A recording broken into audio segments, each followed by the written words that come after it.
초음파 맨날 하면 뭐 정석이 집합처럼 맨날 똑같이 보는 건데, 그래도 이걸 알면 조금 더 초음파를 보시고 여러 가지 초음파 기기를 다룰 때 뭐 이런 컨솔들이 이게 어떻게 보는지를 보는데 도움이 되지 않을까 생각이 돼서 일단 이번 강의 준비했습니다. 그 초음파 일단 특징하고 여러 가지 성격, 그 다음에 우리가 초음파 기계를 다룰 때 뭐 여러 가지 뭐 뎁스라든지 뭐 컨트라스트라든지 이런 게 있는데 그런 것들에 대한 설명을 조금 그렇게 준비했습니다.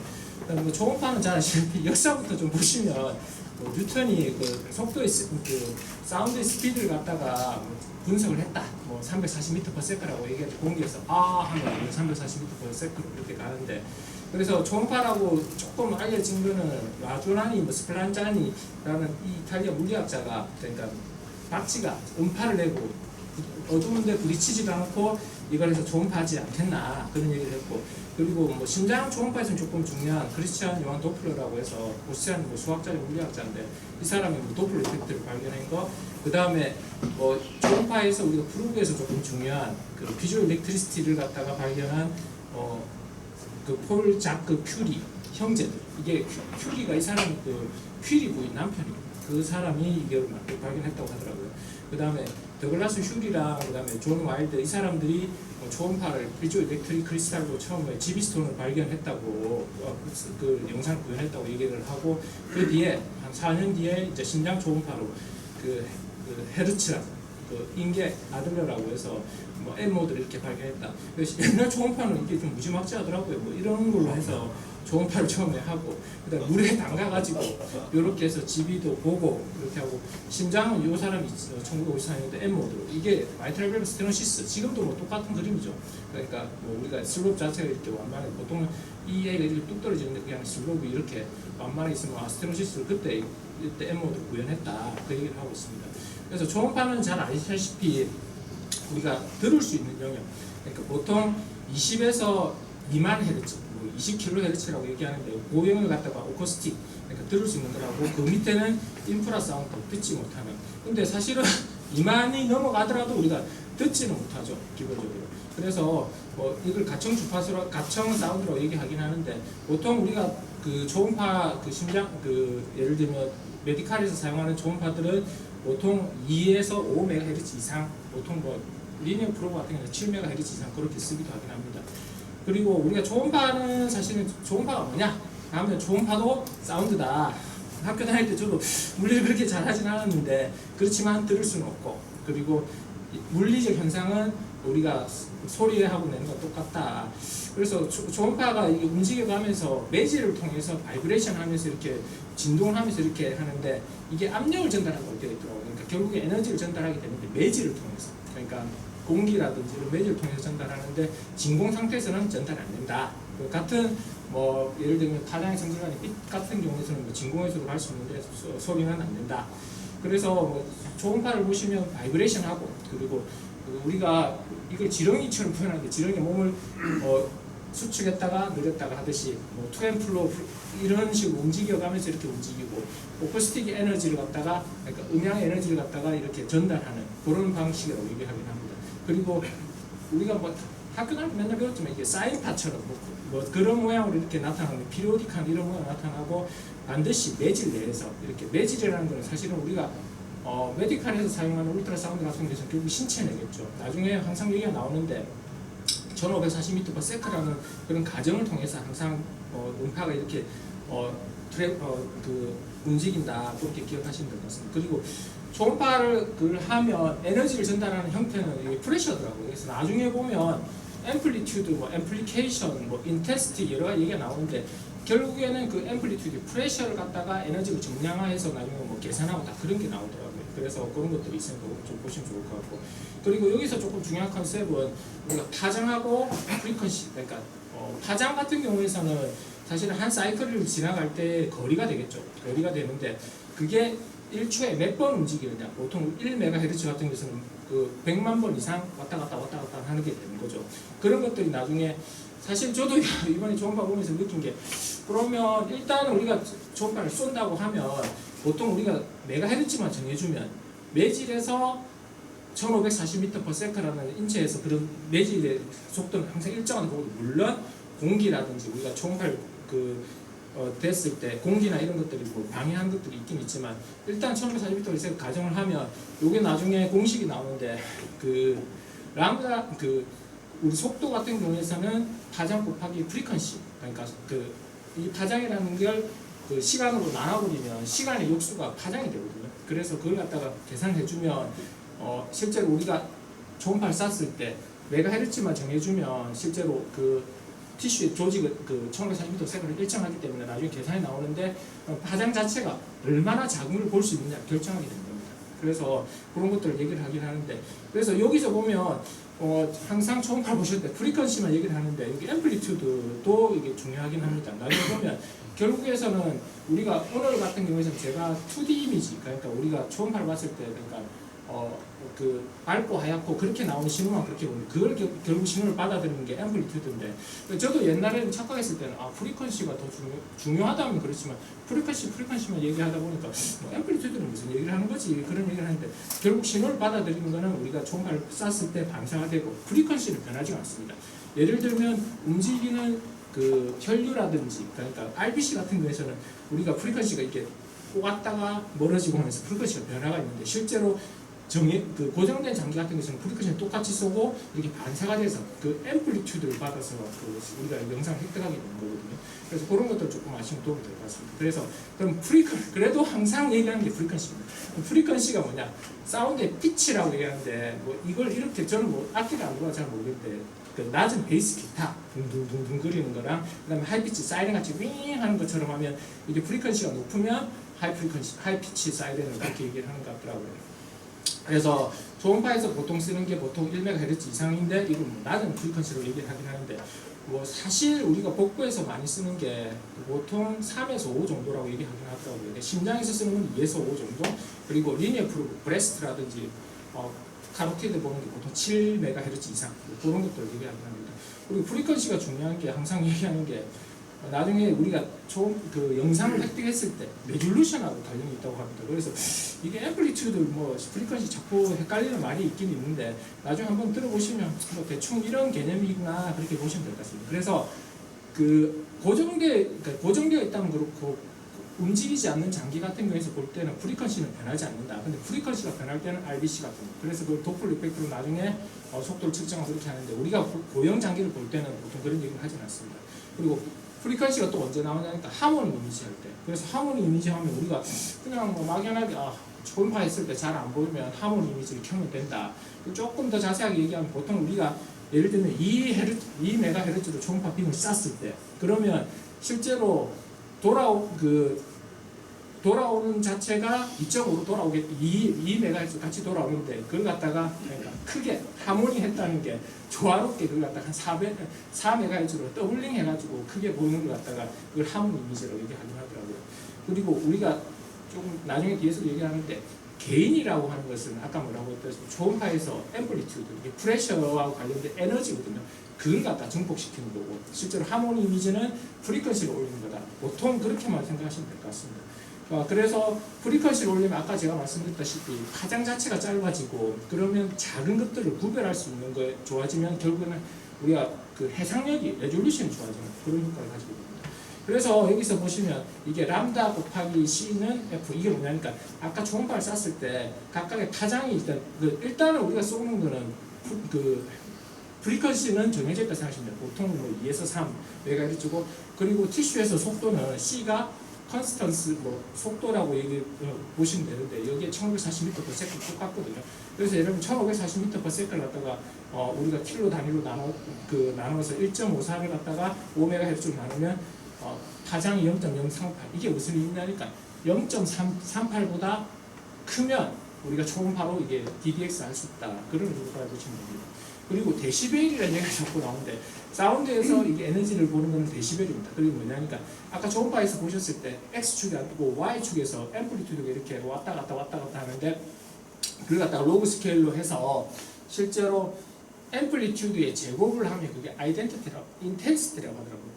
초음파의 강도인데, 그걸 갖다가 이게 21이라고 로그 스케일로 그렇게 나온다고 하더라고요. 그래서 그런 것들을 계산을 해서 하는 게, 우리가 신호를 받았을 때 얼마나 초음파의 영상을 획득해서 그 밝게 어둡게 그렇게 나타납니다. 그렇게 보시면 될 것 같습니다. 그래서 그 데시벨은 앰플리튜드랑 비례한다. 로그 스케일 이렇게 만들면.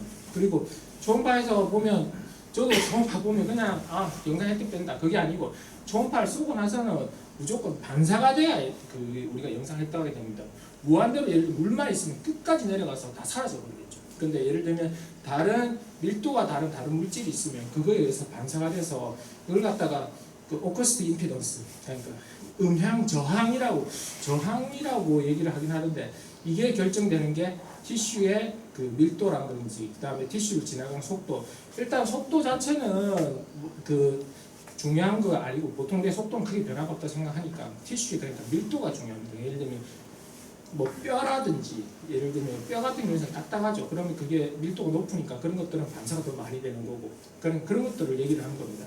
그래서 어쨌든 그 임피던스 차이가 없으면 실제로는 초음파 빔이 무조건 끝까지 내려가게 되어 있습니다. 그래서 그런 것들을 보시고 여기 보시면 블러드 같은 경우에는 이런 밀도가 낮으니까 이게 밀도를 이렇게 표현한 거거든요. 듬성듬성하면 초음파 빔이 계속 이렇게 진행을 하면서 이렇게 가고 반사는 덜 되니까 실제로 봤을 때는 우리가 이게 구별할 수는 없다. 근데 리버라든지 이런 것들을 다이프라그램에 의해서 리버는 파이브레틱 티슈다 보니까 그 밀도가 높고 이러니까 이런 것들은 조금 더 반사가 되면 이 반사된 에너지를 갖다가 우리가 앰플리튜드를 갖다가 초음파에서 프로브가 인식을 해서 좀 더 밝게 나타나고 뭐 스톤 같은 경우에는 다 반사되어 버리겠죠. 강하게 그 뒤에는 이쪽으로 통과되는 건 하나도 없고 그렇게 되겠죠. 그래서 초음파가 이렇게 영상이 생성되는 것은 결국에는 이런 임피던스 차이에 의해서 반사가 되면서 영상 획득하고 그리고 반사가 제일 중요한데 이 반사 중에서도 작은 RBC 같은 걸 갖다가 반사가 되는 걸 스캐터링이라고 얘기하더라고요. 그러니까 RBC들이 보면 그 실제로 선생님들 뭐 그런 경우 있긴 있으실 것 같은데 경동맥에 보면 반짝반짝 거리는 경우가 있을 수 있죠. 그런 것들이 혈류 흐름 그 RBC들이 그렇게 보이는 경우가 한 번씩 있을 수 있습니다. 그래서 보면 일단 반사부터 보시면 그래도 초음파를 봤을 때 이게 반사가 결국엔 되어서 영상을 획득하는 거다 보니까 그래서 여기서 핵심은 뭐냐니까 너무 작거나 그 다음에 그 표면이 거칠거칠하면 이게 약간 표현하는 게 책마다 좀 다르긴 하는데 일단 스페큘라 리플렉션이라고 하는 건 정반사거든요. 초음파 빔이 들어갔을 때 90도로 갔을 때 90도로 이렇게 반사되면 실제로 영상도 가장 깨끗하고 그러는데 경계가 불규칙하고 거칠거칠하면 옆으로 막 분산이 되면서 디퓨저하게 이렇게 흩어집니다. 그래서 받아들인 신호가 어느 정도 많아야 우리가 실제 좋은 영상을 얻을 수 있는데 이렇게 되면 우리가 영상 깨끗하게 봅니다. 그래서 초음파를 보실 때 항상 얘기하는 게 내가 보고 싶은 영상을 프로브에 항상 가운데 올 수 있게 얘기하는 게 보통 그런 겁니다. 그래서 넌 스페큘라하다, 그러니까 스페큘라하다면 거의 거울성처럼 거의 직각으로 이렇게 다 돌아온다 그렇게 얘기하는 겁니다. 그래서 이런 반사를 결정하는 게 뭐냐? 아까 말씀드렸다시피 초음파 빔이 통과할 때 그 매질의 임피던스 차이가 중요하게 되는 거고 그 다음에 그 초음파 빔이 얼마나 90도로 들어가느냐 아까 말씀드렸지 오블리크하게 들어가요. 오블리크하게 들어가면 옆으로도 날아가는 반사도 있고 흡수되는 반사도 있지만 결국 리플렉션 되는 초음파 입장 프로브 입장에서는 받아들이는 게 부분 에너지가 적으니까 정반사 그러니까 스펙ül 90도로 있는 애들보다는 에너지 그 받아들이는 게 적기 때문에 실제로 영상 자체가 깨끗하지 못하게 됩니다. 그 다음에 아까 말씀드렸다시피 초음파에서 이 웨이브랭스 그러니까 프리퀀시가 중요한 게 그 프리퀀시에 의해서 그 웨이브랭스 자체 사이즈가 결정이 되기 때문에 그런 것들도 중요하다. 그래서 결국은 그 물질의 사이즈와 관련이 있는 거겠죠. 너무 작아버리면 안 보이는 거고, 네, 그렇게 되는 거고. 그리고 말씀드렸다시피 다이아프라임 같은 경우에서는 이렇게 정반사 이렇게 됐을 때 같은 다이아프라임이라도 옆에 있으면 어떻습니까? 초음파 빔 자체가 들어오는 게 적으니까 실제로 보면 약간은 흐릿하게 보이고 여기는 90도 바로 있으니까 깨끗하게 잘 보인다. 그리고 여기서도 얘기하는 게 이게 약간 콜스해 보이는데 이런 리브의 파렌카인 같은 게 작은 것들은 이렇게 거칠거칠한 스캐터링 되면서 질감으로 이렇게 표현된다고 그렇게 얘기를 하고 있습니다. 그래서 뭐 기본적으로 초음파 빔 여기서 제가 조금 말씀드리고 싶은 건 뭐냐니까 그러면 우리가 항상 이런 영상을 2D 이미지가 보통 우리가 리버라든지 고영장비 사진 찍을 때 보면 어쨌든 이런 걸 갖다가 색조를 이렇게 표현을 하게 되어 있습니다. 그래서 앰플리튜드 신호를 받아서 그걸 갖다가 나중에 뭐 2의 8승계인가 256으로나 그런 개수로 이렇게 표현하거든요. 그러니까 하얀색부터 검은색이 아니고 그 안에 260개의 그런 섹터로 다 나눠가지고 그 반사되는 영역에 따라서 그게 나중에 주고 낮추고 하는 게 컨트라스트라고 다이나믹 이미지가 되거든요. 그런 것들을 보고 그 다음에 그런 경우에서는 실제로 여기서는 프리퀀시가 변하지 않습니다. 실제로 프리퀀시 자체는 항상 갔으면 그대로 돌아옵니다. 그러니까 영상을 획득되는 것은 앰플리튜드가 관여한다. 앰플리튜드가 얼마나 들어오느냐 추적됩니다. 그렇지만 RBC 같은 경우서 움직일 때는 도플러 자꾸 변한다. RBC는 왜냐면 움직이는 장기람이 그렇고 물체이기 때문에. 그래서 그런 것도 보시면 될 것 같고. 그 다음에 뭐 굴절, 어테뉴에이션 얘기를 하는데, 굴절 같은 경우에서는 실제로 뭐 저도 뭐 학교 갈 때 뭐 스네일 법칙이라고 얘기하더라고요. 그러니까 매질이 다른 물질이 이렇게 지나가면 우리가 뭐 그 수영장에서 보면 내 몸이 이렇게 약간 물에 있으면 앞으로 이렇게 둥 떠 있는 것처럼 그렇게 보이는 뭐 그런 얘기를 하는데, 근데 이거에 생길 수 있는 조건은 뭐냐? 그러니까 매질 자체에 임피던스 차이가 있어야 됩니다. 그 다음에 정반사가 아니고 오블릭하게 됐을 때. 그래서 이게 나중에 보면 선생님들 나중에 초음파 뭐 기본 강의들 아티팩트가 나오면 뭐 리프렉션 때문에 뭐 거울상이 생기니 그런 얘기하는 게 그런 얘기를 하는 겁니다. 그리고 어테뉴에이션도 사실은 이거는 우리한테 어떻게 보면 도움이 되는 영역일 수도 있는데, 예를 들면 스트롱 같은 경우에서는 스트롱 어테뉴에이션이 있으면 다 반사해버리고 뒤쪽으로는 빈 자체가 하나도 안 가니까 보세요. 그 섀도우 있으면 아 스톤이 있구나. 그리고 이게 깊이 가면 갈수록 앰플리튜드입니다. 초음파에서 봤을 때 사인 곡선에서 그러니까 그 우리가 Y축이죠. 그 Y축에 있는 앰플리튜드들이 깊이 가면 떨어진다. 그렇게 얘기를 하는 겁니다. 그래서 어테뉴에이션을 보시면 그 물 같은 데서는 거의 손실이 없어요. 그냥 그대로 다 들어가는데, 우리가 초음파에 보면 공기 같은 데가 보면 나오자마자 다 산란이 돼버리니까 실제로 우리가 항상 그 뭐 복부를 보든지 어디를 볼 때 초음파 젤을 입히는 거는 물처럼 이렇게 어테뉴에이션 없는 걸 갖다가 이용을 해서, 그러니까 신체 쪽으로 초음파 빔이 통과하게 돼요. 공기하고 실제로 갖다 대보면 선생님들 다 보시다시피 프로브 젤 같은 건 안 되면 어떻습니까? 실제 하나도 안 보이잖아요. 그래서 그런 이유 때문에 그렇다. 뭐 그렇게 보시면 되겠습니다. 그래서 실제로 젤 같은 경우에서는 컴포지션 자체는 거의 다 물이다. 그리고 뭐 여러 가지 이런 뭐 화학적 물질들이 있긴 있는데, 응급 상황에서는 그냥 물봉지에 물 넣고 해도 된다고 이렇게 돼 있더라고요. 그런 것들이 있다. 그리고 초음파 티슈에서 이런 것들이 하는데, 저는 사실은 반사가 되면 이게 반사가 많이 될 줄 알았거든요. 근데 보통 이게 초음파 빔이 들어갔다가 다 에너지를 다 소실합니다. 스캐터링도 되고 어테뉴에이션도 되고 리프렉션도 되고, 실제로 반사되는 건 1% 이하입니다. 그 안에서 자기들이 키우고 만들고 해서 우리가 결국 원하는 영상을 획득하게 되는 거죠. 그래서 실제로는 이런 것들이 있다. 그래서 초음파를 우리가 하실 때 요거는 뭐냐니까, 그리고 초음파에서 영상을 이제 생산해야 돼요. 이제 한 번 반사하고 한 번 반사하고 하면 이게 시간에, 그러니까 돌아오는 시간이 길면 길수록 딥하게 있다. 뭐 그거야 뭐 상식적인 얘기인 것 같고요. 그래서 그 돌아오는 시간만큼 영상을 획득해서 이미지를 만드는데, 그걸 갖다가 이제 초음파를 이제 사용하는 거죠. 그래서 우리가 왜 우리 초음파를 사용하는가? 뭐 이거는 사실 심장 초음파에서 맨날 얘기하는 게, 이게 심장 초음파는 뭐 저는 심장을 좀 하긴 하지만 해보면 맨날 얘기하는 게 왜 이래 뭐가 많냐면서 기계하는 게 뭐 칼라고 뭐가 여러 개가 있는 거 같고 그렇게 얘기하는데, 우리가 뭐 해야 되는 게 뭐 환자 팩터들은 뭐 예를 들면 너무 오베스하면 이럴 때는 로우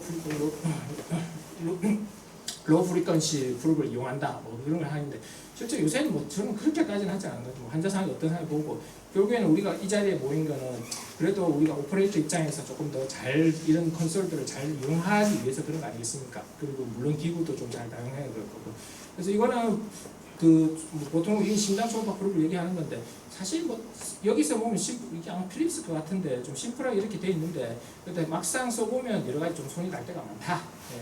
그리고 초음파를 우리가 이걸 다루는 건 노브인데 얼마나 복잡하면 이런 얘기를 했습니까? 인스트루먼트 앤드 노볼로지, 그 학문처럼 그렇게 얘기를 하는 것 같습니다. 그래서 이런 것들이 있는데, 그래서 이제 우리가 초음파를 딱 잡으면 항상 먼저 잡는 게 뭐겠습니까? 프루브 아니겠습니까? 그 프루브에 보면 아까 피조 일렉트릭 크리스탈, 그 키리브의 남편이라고 했죠. 뭐 사실은 뭐 물리학자로서 그 대단한 사람이었는데 지금 키리브의 남편으로 조금 더 알려진 그분이 발견한 거라고 하더라고요. 형제가.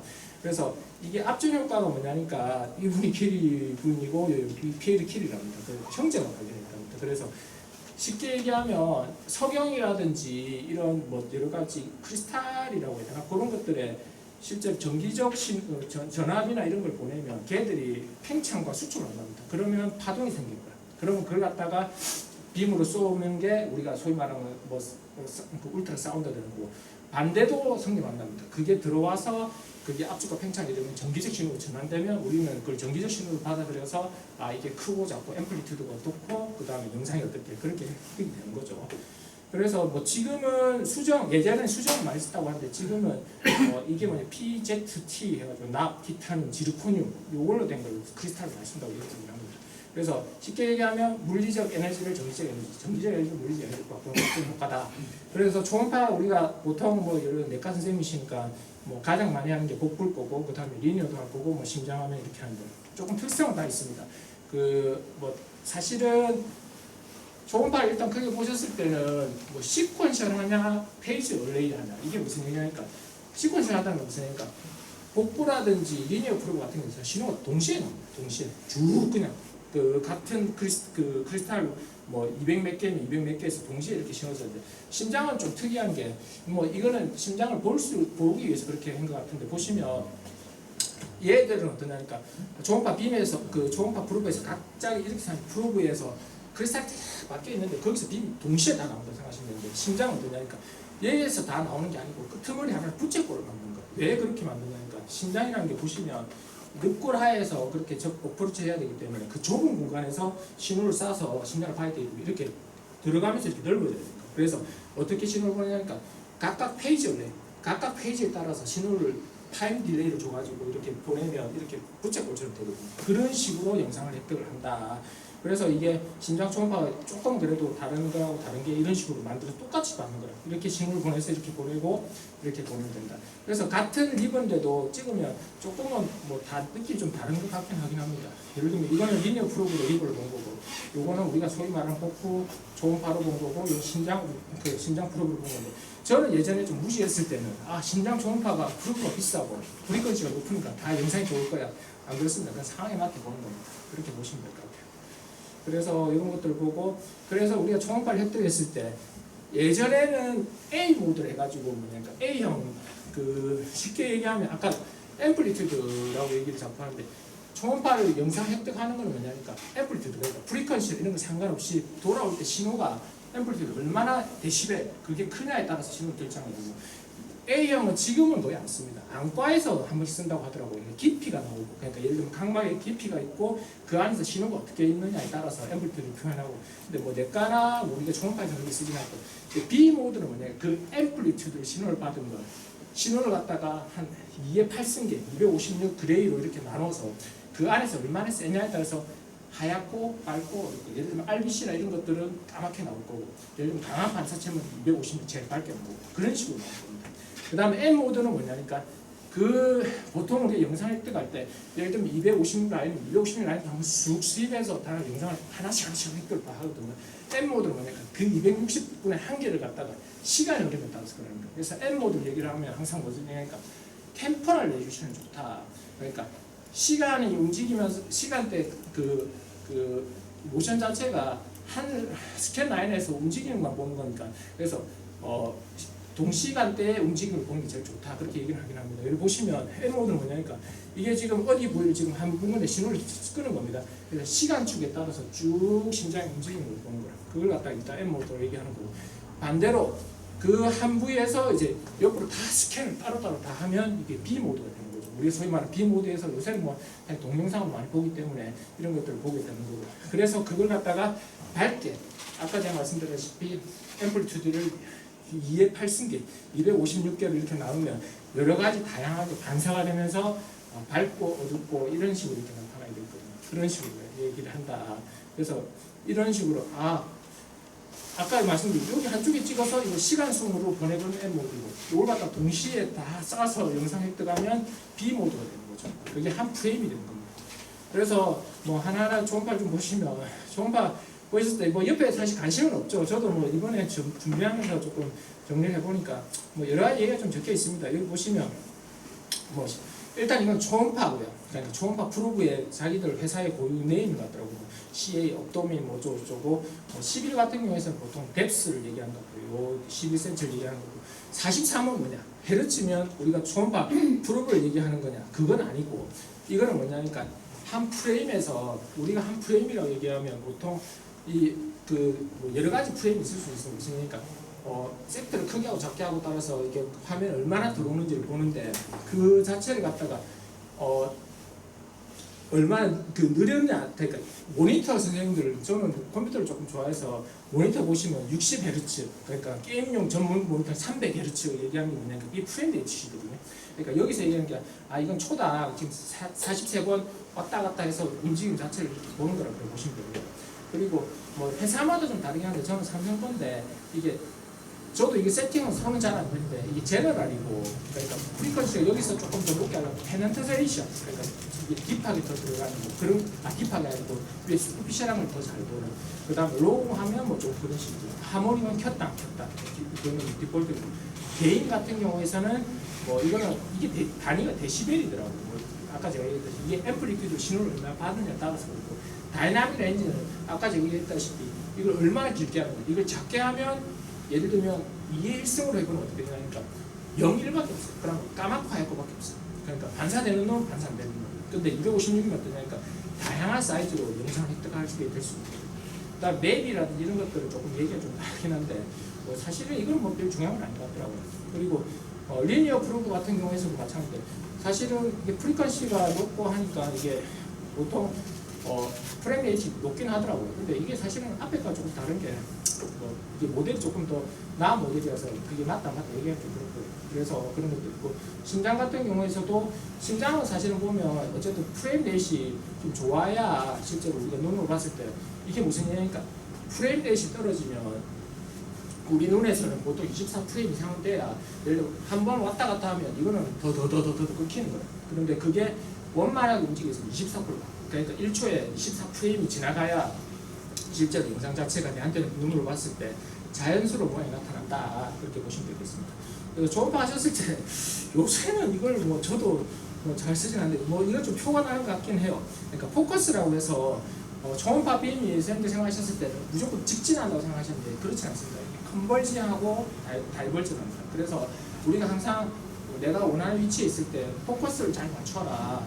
그래서 그렇게 얘기하는 게 그 포커스를 갖다가 위에 두냐 아래에 두냐 하는데, 요새는 뭐 좋은 기계들 멀티 포커스고 포커스 안에 없는 기계도 많으니까 그런 게 있으니까 뭐 그런 얘기가 있다. 그래서 우리가 이 포커스 존을 맞춰, 그러니까 초음파 빔을 갖다가 어떻게 컨버지하냐 따라서 그 아까 위아래로 맞춰서 그렇게 하는 거예요.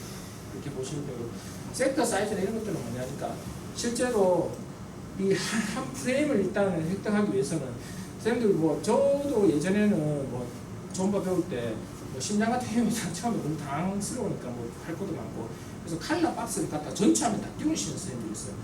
사실 그러면 선생님 보시면 지금은 기기가 다 좋아서 뭐 커버가 되려고 모르겠는데 보면 완전 돌돌돌돌돌 거려요. 그러니까 무슨 얘기니까 프레임이 확 떨어져 버리는 거예요. 실제로 왜냐니까 너무 많은 정보를 갖다가 지가 다 획득을 못하는, 그래서 프레임이고 8프레임이 그러니까 헤르츠가 6헤르츠, 뭐 5헤르츠 이렇게 되거든요. 그런 경우가 있을 수 있거든요. 그래서 항상 뭐 복부는 조금 덜하긴 한데 심장에 대한 거 할 때 맨날 얘기하는 게 내가 보고 싶은 부위에서 조금 포커싱을 맞춰서 따라오는 게 있어요. 그래서 너무 깊게 하면 안 되고, 그 다음에 칼라 박스나 이런 것도 내가 원하는 데만 찍으라고 하는 이유가 그런 것 때문에 키우면 키울수록 프레임이 더 자꾸 떨어지거든요. 그래서 그렇게 보시면 됩니다. 그래서 이 무슨 얘기냐니까 아까 보통 보셨을 때보다는 이게 아까 그냥 2D로 봤을 때 60Hz가 그랬거든요. 근데 26프레임 확 떨어져요.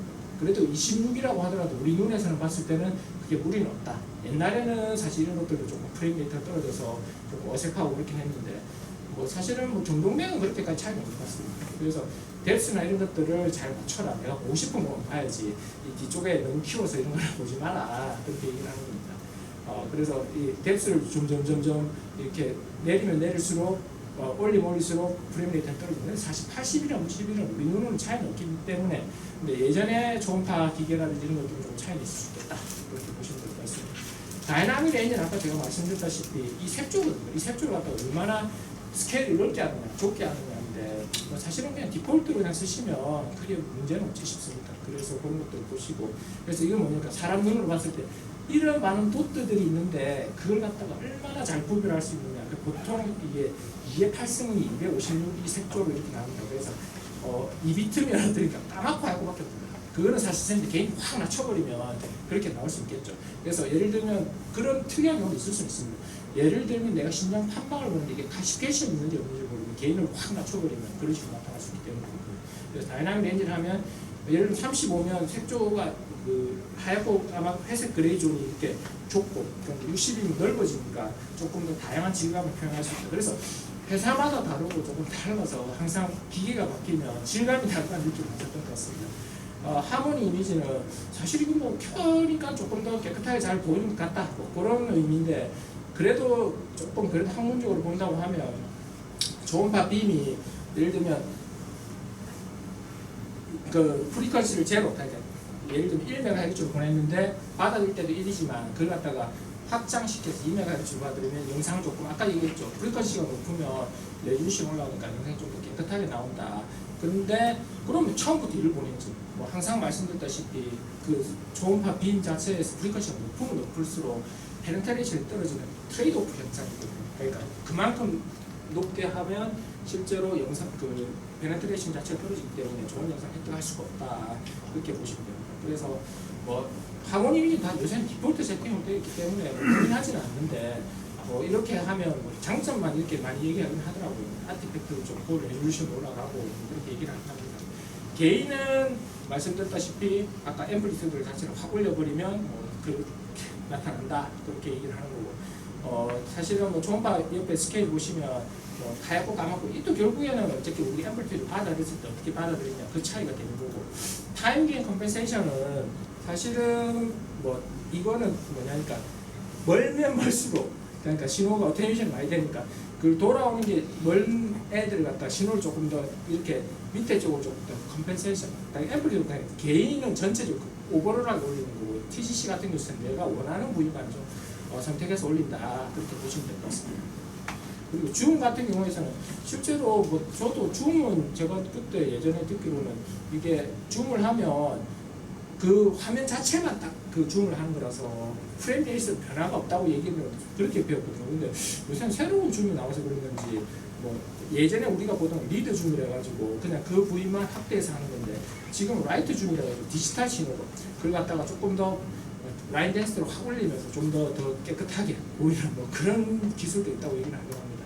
그 다음에 뭐 거의 마지막 같은데, 이게 레졸루션을 얘기하는데 초음파에서 보면 뭐 액시얼, 라테랄, 엘리베이션, 그러니까 초음파 액시얼 레졸루션은 뭐냐니까 내 초음파 빔이 지나갈 때 그 사이를 얼마나 잘 볼 수 있느냐, 그 물체 두 개가 있으면 그걸 얼마나 잘 구별할 수 있느냐. 사실 요거랑 제가 관련이 큰 게 여기 있어요. 프리퀀시가 높으면 높을수록 실제로 우리가 그 아까 제가 말씀드린 파장이 이렇게 짧으면 짧을수록 그 사이에 있는 것들을 더 잘 볼 수 있으니까 그렇게 그냥 이해하시면 될 것 같아요. 그렇게 보면 조금 더 잘 보인다. 이는 아까 내가 트레이드 오프 현상이고, 라테럴 레졸루션 같은 경우에서도 뭐 이거는 뭐냐, 초음파 빔이 이렇게 가는데 옆에 있는 놈들을 잘 구별하는 건데, 이거는 좀 초음파의 그 뭐냐면 넓이라든 위드스라든 이런 것과 관련이 있고, 그래도 이것도 프리퀀시가 높으면 조금 더 잘 보이더라, 뭐 그렇게 얘기를 하는 겁니다. 그래서 프레임 레이트는 이거 조금 뭐 뭐 얘기인데 쉽게 얘기하면 제가 말씀드린 다 그게 답니다. 얼마나 많은 라인들이 이렇게 지나가는데 그걸 갖다 너무 넓히면 어쨌든 프레임 레이트는 떨어지고 깊으면 떨어지고, 그렇게 보시면 될 것 같아요. 뭐 그거는 뭐 계산까지는 뭐 이런 거 한번 참고해 보시고, 그래서 이런 여러 가지 그 뭐 액션 레졸루션을 라테럴 레졸루션 올리는데, 요새는 뭐 사실 이런 거 몰라도 기계가 워낙 좋아서 그런까지 고민하지 않고 그렇게 보는 것 같습니다. 그래서 마지막으로 정리를 하면, 우리가 초음파가 반사를 하면 앰플리튜드로 신호를 받아들여서 그하고 그다음에 타임에 따라서 디스턴스, 거리를 확장해요. 그래서 그에 맞춰서 얼마나 신호 쓰느냐에 따라서 하얗고 까맣고 그레이색으로 점을 쭉쭉쭉쭉 찢죠. 그래서 다 찢고 그걸 갖다가 지가 여러 가지 전체적인 그 앰플리피케이션, 전체적인 시스템 게인을 올리고 맞춰줘야 되고, 그다음에 너무 깊은 데 있으면 타임의 컴펜세이션 밑을 조금 더 강하게 그렇게 하고, 뭐 로우 컴프레션에서 다이나믹 렌즈를 좀 더 넓게, 그리고 뭐 앰플리튜드 디모듈레이션, 뭐 여러 가지 잡신호 같은 거 로우 패스 필터로 이렇게 걸러주고 하면 결국에는 그런 이미지를 획득해서 우리가 원하는 보통 B모드, 2D 이미지를 획득하게 된다, 그렇게 얘기를 하는 겁니다. 예, 경청해주셔서 감사합니다.